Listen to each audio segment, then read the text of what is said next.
Kia ora koutou. Thank you for joining me in this module 4 of our Leading Restoratively. So we're focusing today on induction or transition of new staff into our school. I don't know whether you've gone through the module yet or whether you're just beginning. So let's share some ideas together as you've either explored it or as you go into it.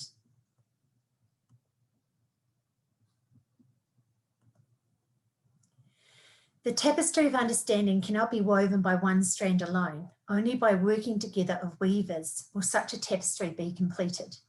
I think this is at the heart of what we're trying to really dig into in this mahi. That moving away from the thought of induction as a process that's just done once to a person, to weaving, where we work together to build understanding and to complete the garment.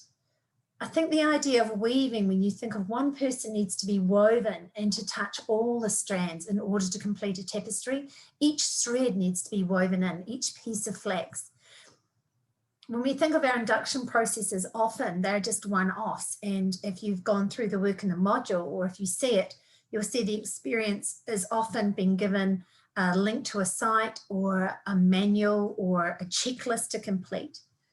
And we want to move away from that and look at the experience as a more holistic and relational one. Restorative practices is relational practices.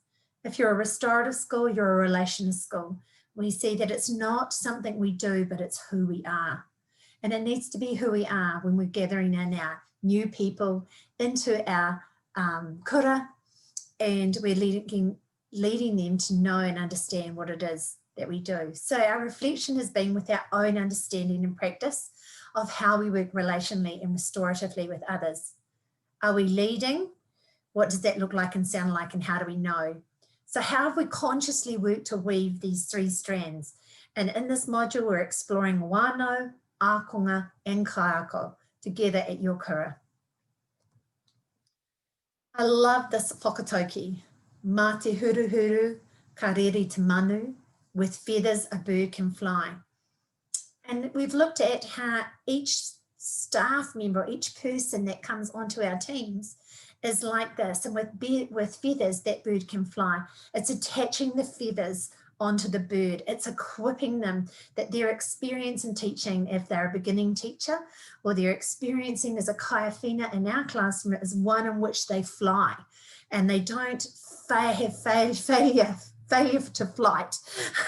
They don't have that failure because we have equipped them properly. And what are the processes that we're using to do that?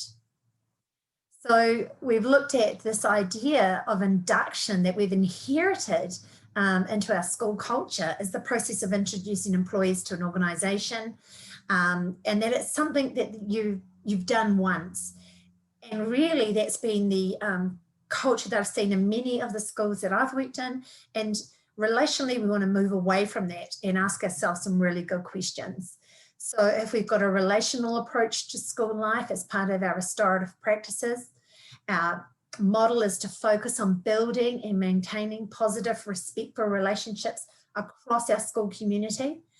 And if we're going to be building and maintaining respectful relationships within our community, staff to staff, how are we going to go about doing that? And it's building a relationship is not a one-off. Relationships never flourish after just one brush. You don't meet someone in the supermarket and call that a relationship. It takes that building, it takes that conscious decision making on our part to build in ways that we're going to build relationships, to build in ways we're going to maintain those relationships, to build respectful relationships, and they become more and more collegial the more we invest into them.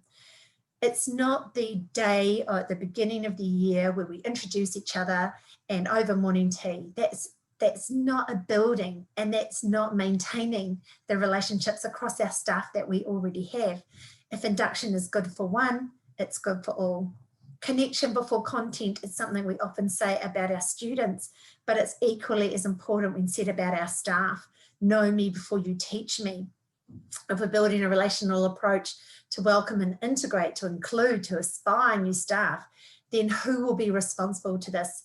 Who will be a go-to person who will foster, guide and strengthen that relationship? And that's building on the work of mana potential. Who is your go-to person on your staff when you have an issue? Who's your go-to person who will help adorn you with those feathers when you have problems? Who's your go-to person that you can ask about where I find the PE key for the 7th time? Where's that relationship that's going to support and sustain our new staff? Author and storyteller Brene Brown defines connection as the energy that exists between people when they feel seen, heard and valued, when they can give and receive without judgment, and where they derive sustenance and strength from the relationship. Sit with that for a minute. If we're going to build connection that exists when people feel seen, heard and valued, where they can give and receive judgment, and where they derive sustenance and strength from relationship, that's going to take some planning. I love Peter Block. If you haven't seen him or dived into any of his work, I really encourage you to do so. He says we must establish a personal connection with each other. Connection before content. Without relatedness, no work can occur. And so building that, making those deliberate decisions to how this is going to occur is part of what we need to plan for. One of the unspoken rules of the New School rule is to make your organisation human, from the way you make decisions to the way you shape rules and communicate information. Being responsive is at its core about making your organisation value people over processes.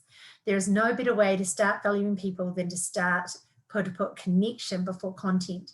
So on those first days when you get together with your new staff, I'm hoping that these questions and that this module will help you to value people over process in your organisation, to put connection before content on those days, before we start unpacking all the ways that we do things in our kura, that we value the people that are within it first.